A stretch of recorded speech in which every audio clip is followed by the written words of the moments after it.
Today I'm going to start to read you a new read aloud. Our story is Frog and Toad Are Friends by Arnold Lobel. I am reading this story with permissions from the HarperCollins Children's Books publishers. They just requested that we do give that disclaimer. So I will read you our first chapter from Frog and Toad today.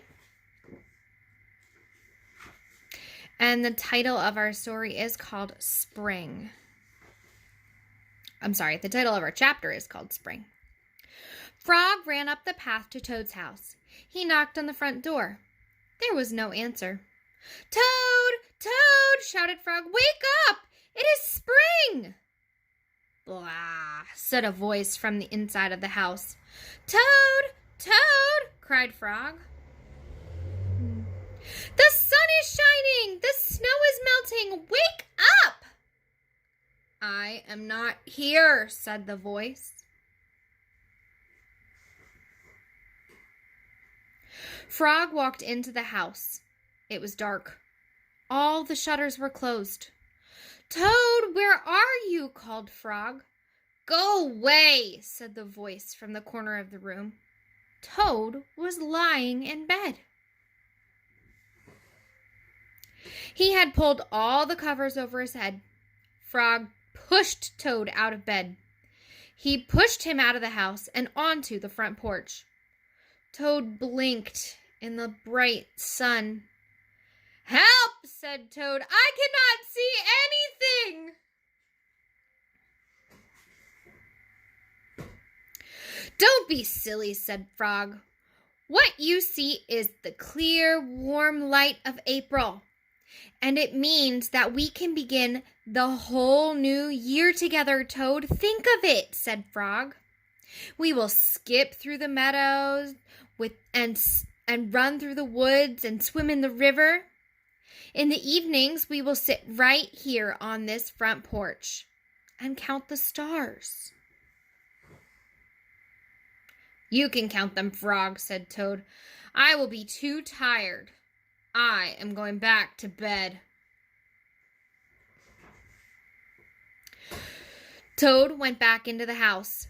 He got into the bed and pulled the covers over his head again. "But Toad," cried Frog, "you will miss all the fun." "Listen, Frog," said Toad. "How long have I been asleep?" "You have been asleep since November," said Frog. "Well then," said Toad, "a little more sleep will not hurt me. Come back again and wake me up at about 1/2 May. Good night, Frog." "But Toad," said Frog, "I will be lonely until then." Toad did not answer. He had fallen asleep. Frog looked at Toad's calendar. The November page was still on top. Frog tore off the November page. He tore off the December page and the January page, the February page, and the March page. He came to the April page. Frog tore off the April page too.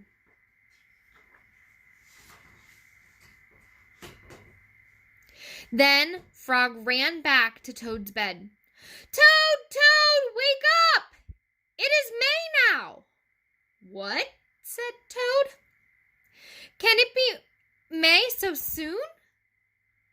"Yes," said Frog. "Look at your calendar."